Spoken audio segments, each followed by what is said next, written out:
नमस्कार. ऑगस्ट महिन्याची स्पर्धा आता सुरू झालेली आहे आणि खूप मुलं आता भाग घ्यायला लागलेली आहेत.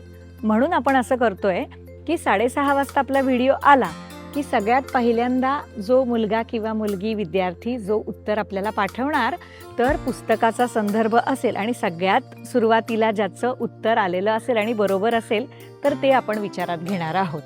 चला, आज शनिवार. आपली आजची म्हण आहे, आपलं ते गोजीरवाणं आणि दुसऱ्याचं ते लाजिरवाणं, किंवा आपला तो बाब्या आणि दुसऱ्याचं ते कार्टं.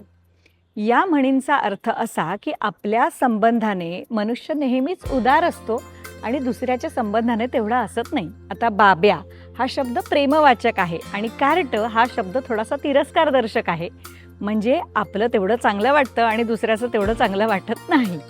आता तुमचा प्रश्न असा आहे की दुसऱ्याच्या डोळ्यातलं कुसळ दिसतं पण टिंब टिंब टिंब टिंब. आता ही म्हण पूर्ण करायची आहे आणि तुम्ही याचा अर्थ पण सांगायचा आहे. चला, येते.